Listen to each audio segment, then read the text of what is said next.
هرجيسة thank you ما شاء الله وحدة مردي أي قمت دونت إن شاء الله إن شاء الله إن شاء الله thank you ويكم الله ولا شغال كل وحي اللي أوران لها فنانين فربضان بايري فنانتي وقيمها بدنابا هادلي عنو وحن بان لي هاي وحن بان لي وراشي welcome كبيرة in the house ودن كاجي كسودو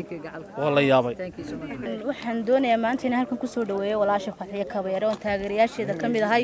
oo waliba aad iyo aad u jecelahay waxaan ku leeyahay Fadxiye walaalo Fadxiye dheemanay soo dhawow walaal hayo walaal macaan iyo soo dhaweynta balaaran soo dhaweynna fanaanadeena inaan jecelahay waxa laga garanayaa shantii baan joognay madaarka sidaas uma aanu ahaanaysa sheekadu marar badan oo kala soo noqon walaashay wassalaamu calaykum ما شاء الله باي aad baan idin salaamayaa way farxad wallahi maanta inaan walaashay aan jeclahay aan taageero hadalkeega codkarnimadeeda heesaheeda inaan ku soo dhaweeyo madaarka Hargeysa waxaan leeyahay walaal Hargeysa ku soo dhawo insha Allah inaan burcan ku wadi doonaa dib sharciga ka yaalo thank you waxaan oran lahaaba waa la wadiiray laakiin aniga walaashay waxaan leeyahay insha Allah gobolo badan iyo magaalooyin badan Soomaaliland ilaa meelo kasta waa fanaanad afka Soomaaliga inta ku hadasho fanaanad waa meel kasta Soomaali joogtana waxay u tahay fanaanadoodii garoowe ilaa meel kastana waan tagnaa walaal insha Allah soo dhawaala thank you Bismillahir Rahmanir Rahiim dhamaantiinba fanaaniinta abwaaniinta suxufiyiinta inta ka soo qayb gashay soo dhaweynta walaasha Fadxiye Kabayre waxaan idin leenahay aad iyo aad baad mahadsantihiin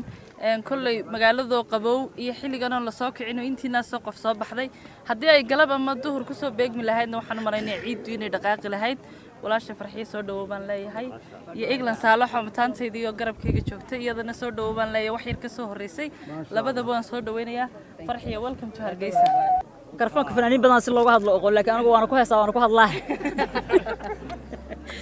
waa idin salaamay maanta aad aan u faraxsanahay waxa way safaradu iskuma jiraan safarkan waa iga duwan yahay safarada kale ee adduunka aadi jiray waxaan joogaa Somaliland gaar ahaan waxaan joogaa caasimadda Hargeysa hamigaygu wuxuu ahaa inaan imaado ilaahay maanta suuro galiyay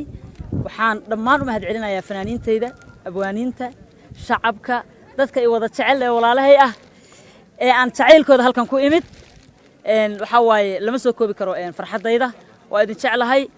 subax aalaseen ku soo beegmay flight galaba waan waayay saasoo tahay waxa waaye wax halkan dhooban waa dad jecel oo ii soo ka lahay marka waxa waa war leemaan wadaynaahay waxaan leeyahay taageerayaashayda especially taageerayaashayda reer jamhuuriyadda barakaysan wax badan waxay tireenaa Fadxiyayda afgabaadsiga iska daawaan imaanaya beenta weeyna meedan imaanay dhukura dheema waa joogtaa ya kabta xaaji in the house maanta waxay ka shaqayntaa Hargeysa waa isla joognaa love you guys waa salaamaya dhamaantiin safar dheer baad soo gashay muddo badan baad soo socotay in badan waad soo socotay soo dhaweynta ilaa iyo Nairobi waqti aad ka noqotay sagal iyo jireen baa jirtay maanta dareenkayga maanta lama soo koobi karo waliba waxa isku biiray asxaabtayda Nairobi aan isla joognay sagal Mustafa Xasan Nuur Bishaare Cali Bande my habo Eglan Saalax oo isla wada joogno iyo wariyaasha ma aragtay sharafta badan walaalahay meeshan iyo dhama saxaafada hatta maanta YouTube leeyaan arkaa isku fiicna YouTube leeyada laakiin inay soo dhaweeyaan oo ku faraxsanahay waa jecelahay love you guys insha Allah waa isku soo warceliyayna insha Allah waqtiga aan wada caweyn doono waxaana wax walba iiga muhiimsan in Hargeysa imaado ida arko